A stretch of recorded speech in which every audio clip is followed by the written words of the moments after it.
You're fat. so You pretty. drink anyone. Maybe if you under show a the little bit of table. Where are you cleavage. up to? Maybe you're acting too smart. You're a boss I bitch. just don't understand why you don't He's have a so boyfriend. funny. I would marry you. You're a tequila You're lover. not a You're down to lesbian, party. are you? Did you Yeah. You're the Yeah. charged Yeah. number Yeah. one Yeah. thing. Yeah. Fabulous. Has a nice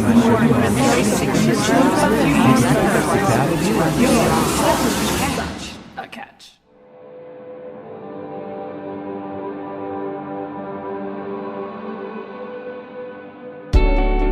Welcome to You're Such a Catch. I'm your host, Erin. Thanks for tuning in. I wish all relationships felt this natural. Since you're such a good listener, I feel like I can continue peeling off the layers and allow myself to be even more vulnerable. And as much as I want to quit talking about the past and start focusing on the present, I feel like I need to give you a little more insight into how I got here. Where's here? Singleville. Sweet AF. If you tuned in last week, you heard me tell the story of how I met Destiny, my ex-husband. And if you are my mom, as she put it, you got an education on teabagging. You're welcome. Well, actually, we'll have to thank Samantha Jones for that one. Talking about the past is interesting. I don't do it often. In fact, I think I may subconsciously block it out, but the fun part about revisiting the past is seeing how far you've come. Personal growth is a big focus of mine. I strive every day to be a better version of myself, mentally, physically, and emotionally. It's not easy. Recently, all this talk about my former life must have sent some sort of vibe into the universe, because destiny has been calling me, and I'm not talking about fate. I don't want to bore you with the minutiae, but I do want to give you some insight into our wedding, our honeymoon, and where things started to break down.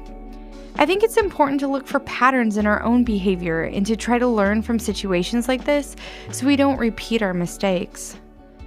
If I'm really peeling back the layers, and it appears as if I am, I'm going to let you in on this little secret. The real reason I think I'm single is because I'm afraid of making the same mistake. Meeting a man who I fall in love with, who's not a match, and it leads to divorce. And here's the kicker. I've wasted so much time now that I can't afford to date for 4 years like I did before.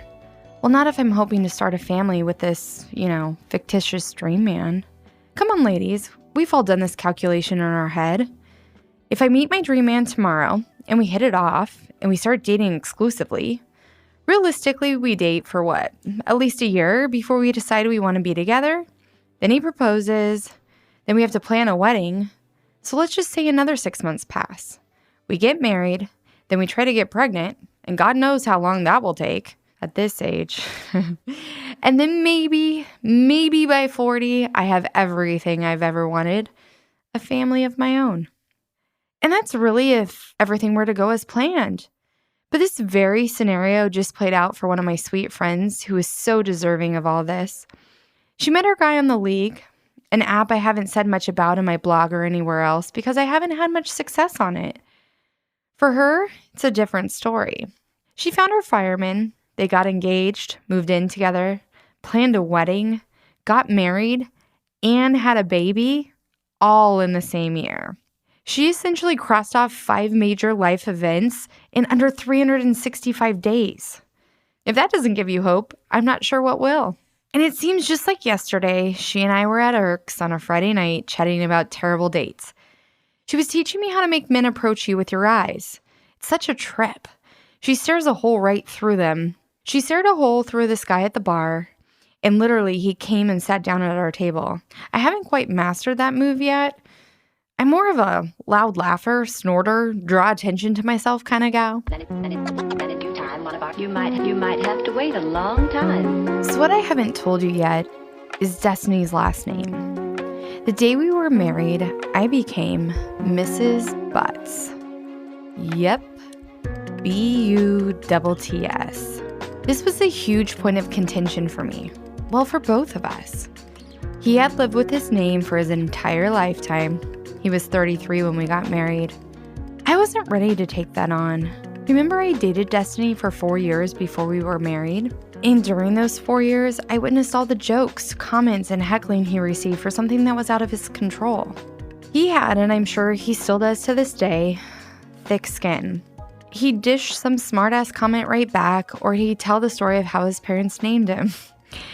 I'm sure this was a farce, but it was funny nonetheless. He described his parents as free spirits, hippies essentially. Then he'd say they were sitting around one night smoking a bowl, and his dad took a hit and choked on the smoke. He said, "We should name him Destiny." There was no combination of my name that sounded nice with butts. You know, as a teenager when you practiced writing your first name with your crush's last on the cover of your Trapper Keeper? Yeah, I was not in any way, shape, or form trying to write Erin Lynn, Lynn spelled with one N, Butts, or even worse, Erin Lynn Ramsey Butts. It's hard enough as a woman to give up your last name you carried for your entire lifetime, but then to give it up to that? Well, you get where I'm coming from. So I did what any logical girl would do in my situation. I begged him to change his name and to go by Scott Ramsey. See, Scott was his middle name. Destiny Scott Butts. Another joke he loved to tell. Say it really fast to yourself. And of course, I think Ramsey is a badass last name. Maybe I should quit with the ass jokes, huh? Ass butts. Oh my God. You guys, I'm a salesperson. I'm good at selling. I couldn't close this guy on changing his name for the life of me. I mean, it was half kidding, but really, you never realize how much you use your name until you become a butts. And then you make any attempt to not have to disclose it. But again, Destiny has thick skin. Me, not so much. He also thought it was hilarious when people expected a Las Vegas call girl to show up instead of a white, black, Indian with a feather, husky man. I mean, let's be real. Destiny Butts trumps even Stormy Daniels. Pun intended. I also hate to admit this because this basically confirms I'm a little cuckoo, but I thought maybe I could petition to have the meaning of the word changed. Do you know how ridiculous that sounds coming out of my mouth? I, Erin Lynn Ramsey, not Butts, I never legally changed it, thought I could call up Webster himself and change the meaning of a word that's been around since circa 1400s. Yep. NBD, I got this. Meanwhile, while I was trying to convince Destiny to change his identity and drafting a new meaning to a word that has been around for 600 plus years, I was also begging my childhood friend from elementary school to buy me this pink zip-up hoodie with the words Mrs. Butts spelled out in rhinestones across the back.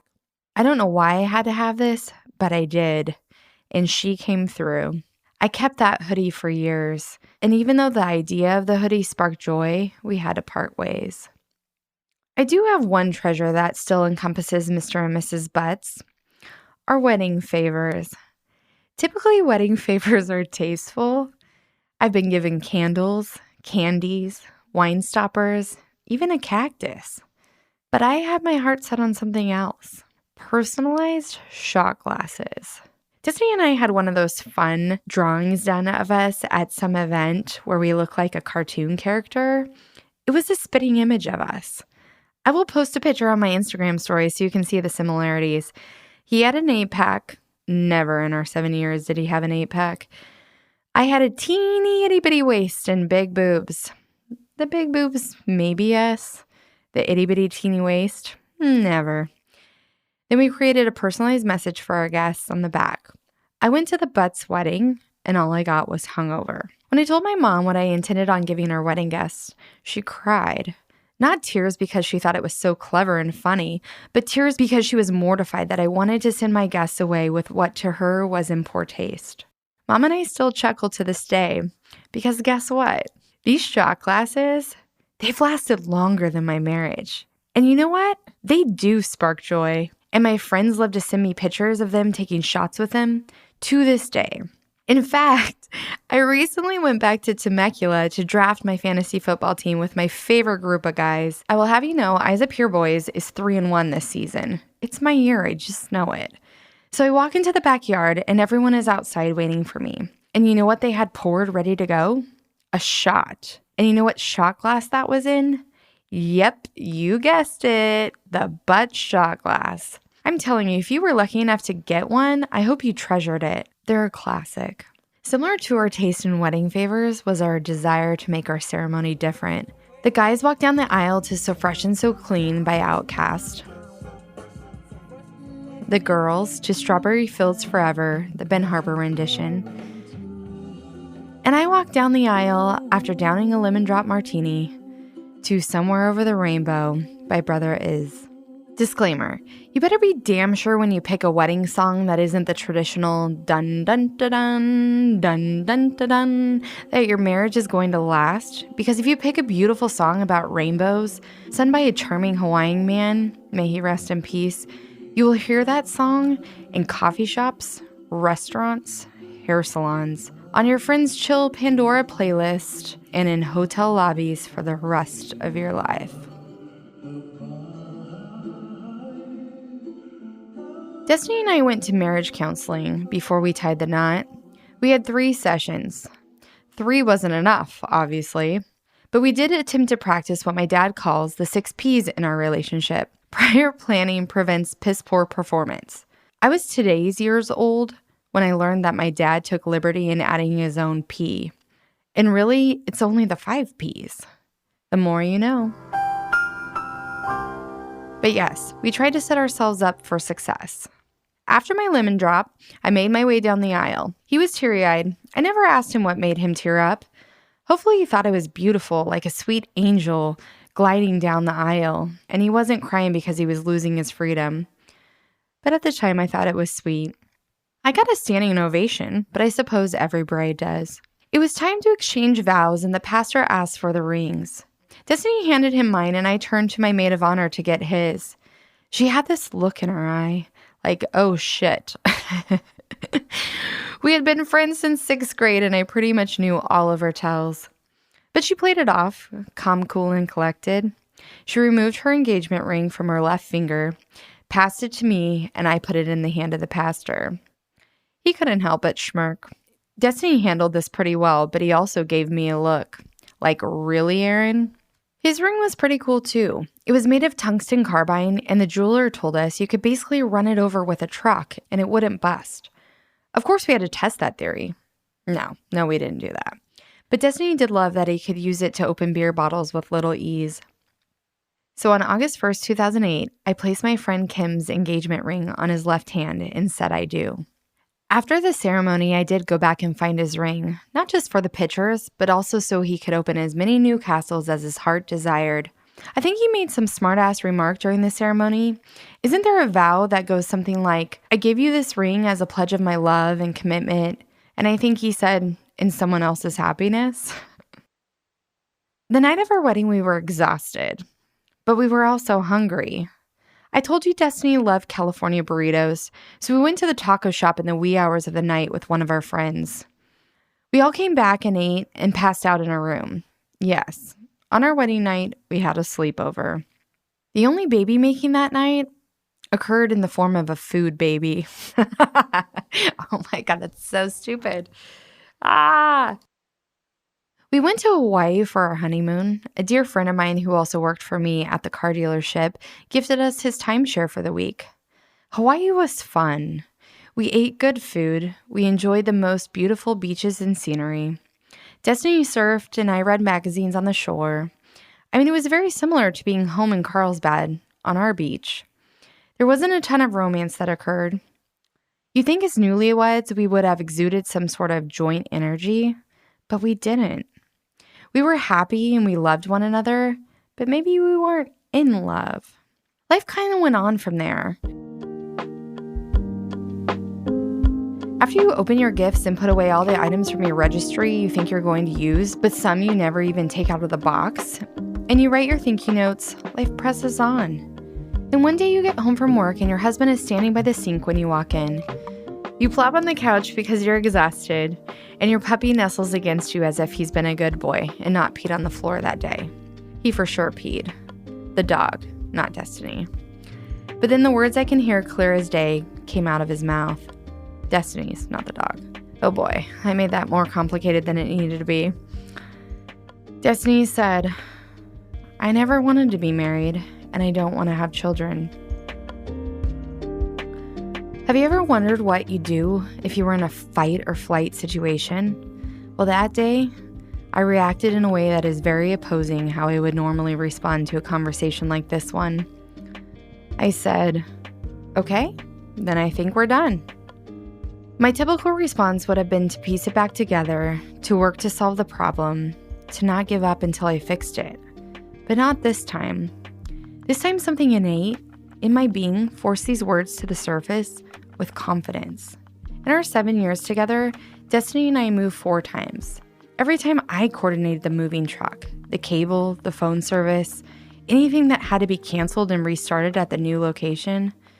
This time, he found an apartment and he did all the coordinating on his own. It was hard to watch. We played on a softball team back then with a friend who's a lawyer at Bender and Associates. Destiny and I used to joke with him about who'd get to him first if we ever were to divorce. Well, I did. After all, he was my BF Bender. Our divorce was amicable. My dad suggested I let him have whatever he wanted.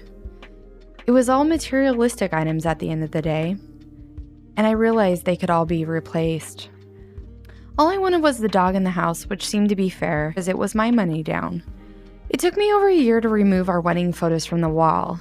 In my defense, they were beautiful photos. And at that time, believe it or not, I was still paying for the photographer because we had to have a certain photographer, and he was expensive.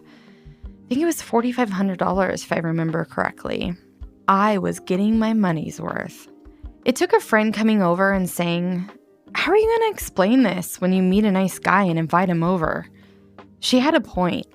So out with the old and in with the new. I still have a few Christmas ornaments to this day that were gifted to us that I come across each year, like, surprise, you were married 11 years ago. They don't really spark joy, but they're a solid reminder of how far I've come.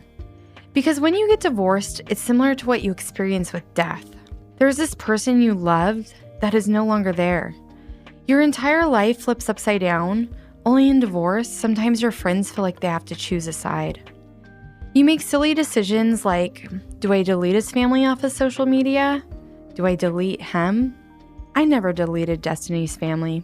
They're kind people, especially his mom. She was always good to me. He eventually deleted me, then added me back, and then deleted me again. I can't even begin to explain how embarrassed I was about being divorced. I felt like a failure. I'd never failed at anything in my life. I've never quit anything either. I hated this part of my story for so long. You know they have a special box on medical forms that says divorced? Yep.